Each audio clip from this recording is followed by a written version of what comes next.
Okay, so we've all been hearing the buzz around semaglutide, right? I mean, it's often framed as this revolutionary new thing for weight loss. Absolutely, it's everywhere. But what if there's a piece missing?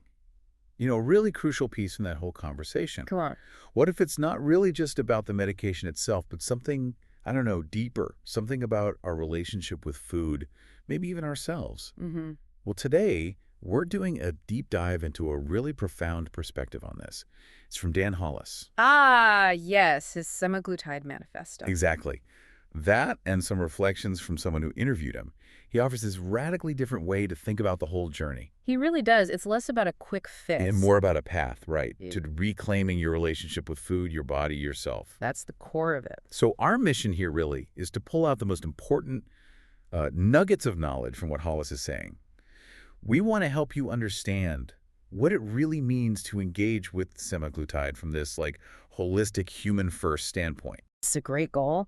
And Hollis sets that tone immediately. He shifts the whole frame. How so? Well, right up front, he says semaglutide is a tool, just a tool, not magic. Okay, a tool. And then he makes this vital distinction. This is not a drug journey. It's a human one. That really lands differently. A human journey. I like that. And he talks about how it works biologically. Yeah, he says it fundamentally alters how your brain thinks about hunger, satisfaction, and reward. Alters how your brain thinks. Yeah. That sounds huge. He apparently says this can be both liberating and terrifying. Hmm. That seems contradictory. It does, but it makes sense when you think about it. I mean, liberating because maybe you're free from those constant cravings, that food noise. Like that endless internal debate. Exactly. But terrifying because, well, food is so fundamental. For many people, it's comfort, it's routine, it's how they cope. Changing that core signal can feel really unsettling, destabilizing even. I see. So it's not just flipping a switch. Not at all. And that's why his approach isn't just about, writing a prescription. He's really emphatic about providing support, education, and real human guidance. It's the whole package. So the medication is part of it, but it's embedded in this much larger supportive structure. It's not just fixing a biological thing with a pill. Precisely. It's about creating the space for deeper personal change. He has this great analogy about good lumber. Oh, yeah. What's the lumber analogy? He says semaglutide doesn't fix you.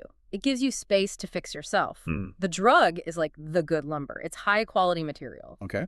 But you still have to be ready to pick up the hammer and nails. You have to do the building. The lumber itself won't build the house. I get it. It enables the work, but doesn't replace it. Powerful metaphor for agency. It really is. And it leads right into this other core idea he challenges, the whole willpower myth. Oh, definitely. The idea that weight loss is just about discipline, about gritting your teeth. Right. And Dan Hollis just comes out and says it. Willpower was never the problem. Okay, bold statement. How does he back that up? Because let's be honest, that's been the message forever. Why wasn't it the problem? Because, he argues, biology, emotion, and habit loops are stacked against you. It's not a failure of character. It's like trying to swim upstream against a really strong current. So fighting biology with sheer will is kind of futile. Often, yes. What he says does work is different. It's insight, structure, tools that meet your biology where it's at, understanding the system, not just fighting it. Insight, structure, tools. That feels more constructive. And he makes a point about shame too, right? Yes, crucially, he says there is no shame here, only process. He emphasizes that you are not broken. That's so important to hear. You're just working against a biology that wasn't explained to you and a culture that profits from your confusion. Wow. That really reframes responsibility, doesn't it? Takes the blame off the individual in a way. Completely. And it opens the door to looking at why we eat, beyond just physical hunger. When those biological signals change with the medication, when the food noise quiets down. Something else emerges. Exactly. Hollis points out, this is emotional weight as much as it is physical weight. Emotional weight. Makes sense. Mhm. What kind of reasons does he say people eat for besides hunger? Oh, all sorts. He lists being anxious, lonely, bored, overstimulated, or undersupported. Using food to manage feelings or situations. The classic emotional eating patterns. Right. And when semaglutide quiets that signal, the static goes away, the interviewer notes that what's left behind can be startling. Startling. How? Because you're suddenly face to face with those underlying feelings or needs that the food was kind of papering over.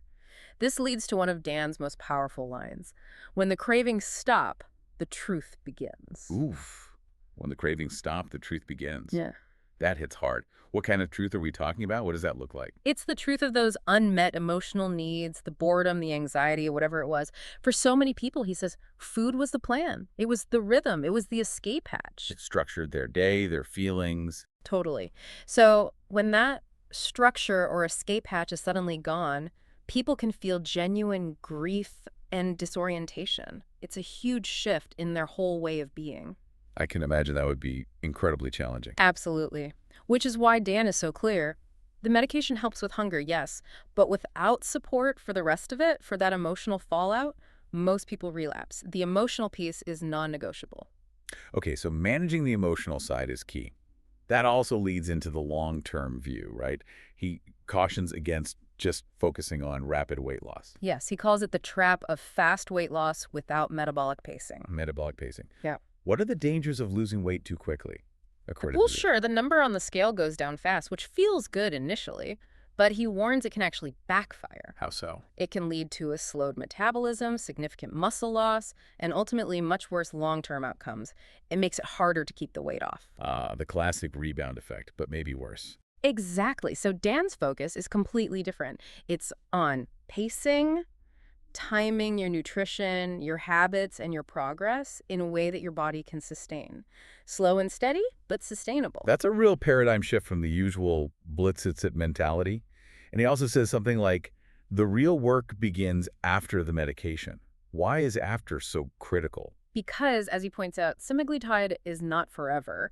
For most people, it's not a lifelong drug. Right. And he explains, when people start taking it without a plan, the old patterns come back. The appetite signals return. Those emotional triggers are still there. So if you haven't built new coping mechanisms, new habits, You're right back where you started, or potentially worse off. That's why he starts talking about after, right from the beginning. The whole process is geared towards building habits that can live beyond the injections, designing a life that works without the drug. that makes so much sense. And building those habits, navigating the emotional stuff, that sounds like it requires serious support. Huge emphasis on support in his model. He says something really stark. Most people don't fail because the medication doesn't work. They fail because they were alone. Wow. Alone. So what kind of support are we talking about? Just cheerleading. Oh, much more than that. He uses the term scaffolding. And he's clear this isn't just, motivational memes on social media. Okay, so what is scaffolding in his view? He means actual neurobiological replacement structures. Things like rituals, rhythm, routines, concrete practices that provide structure and predictability when the old structure of eating is gone. Neurobiological replacement structures. That sounds complex. It highlights the depth. He says powerfully, support isn't optional. It's neurobiological scaffolding. Neurobiological scaffolding. Why is that framing so important? How does it help people stay upright? Well, he points out a key challenge. Your body changes faster than your identity. The mind-body lag. Exactly. You might look different, your physical sensations might be different, but your internal map, your self-concept, your automatic behaviors, they take longer to catch up. So the scaffolding props you up during that awkward transition period. That's the idea. It provides the structure needed while you're essentially redefining yourself internally.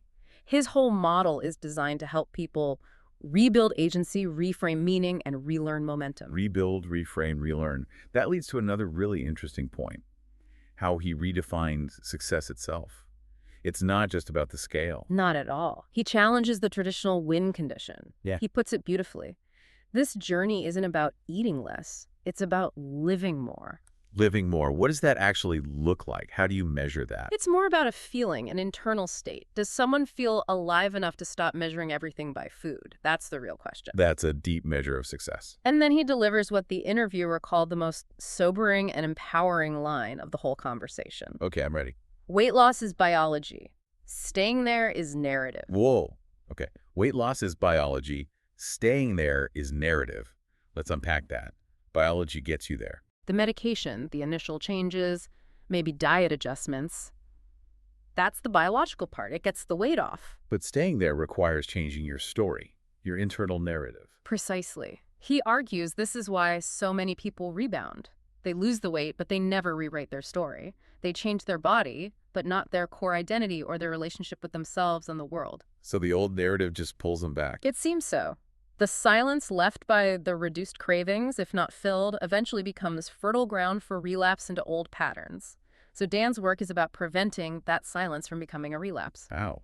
By filling the space. Yes, filling the space semaglutide gives you with structure, community, identity, purpose, and time, making sure your next chapter feels written, not improvised, intentionally building that new narrative. It sounds like his whole approach is fundamentally different, not just giving medicine, but guiding a transformation. Absolutely. The interviewer described his communication style perfectly. A conversation, not a prescription. He provides a map, a guide, and crucially, a community. And he slows things down, sits in the tension. Yeah, apparently he doesn't rush the process. He slowed the whole conversation down, really explored the complexities, sat in the tension of the thing, which is rare these days. It really is. What kind of questions does he ask? What makes them different? They're the kind that make you stop and think deeply. Questions like, what happens when your body stops screaming for food, but your soul still wants something to chew on? Why? Or what if the weight wasn't just physical, but historical, emotional, familial, connecting it to deeper roots? That goes way beyond calories in, calories out. Way beyond, and maybe the most perspective-shifting one. Right. What if semaglutide is less of a prescription and more of a pause button? A pause button, Yeah. giving you a chance to step back and reassess everything. That's powerful. It really reframes the medication's role, and he connects this to relapse, too. He says, people don't regain weight because they failed. Okay, if not failure, then what?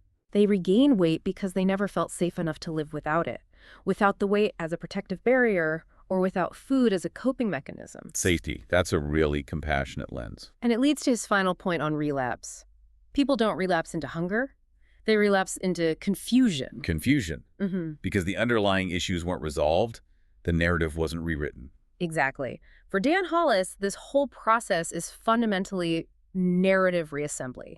He's not just managing symptoms, he's helping people rebuild their story. So he walks beside you, asking better questions. Yes. And in a world full of hype and quick fixes, maybe asking better questions, slowing down, and focusing on the human journey. Maybe that might be the most radical thing of all. That's a fantastic point. So let's try and synthesize this. What does this all really mean for you, the listener? I think our deep dive into Dan Hollis's framework shows pretty clearly that this journey with semaglutide, if you take his perspective, is far more than just a medical treatment. Oh, much more. It's really an invitation, isn't it? An invitation to engage with your deepest relationship to food, sure, but also your body and even your identity. Yeah, and to understand that complex dance between biology, our emotions, and the stories we tell ourselves, the narrative. And Hollis isn't promising some miracle cure. That's key.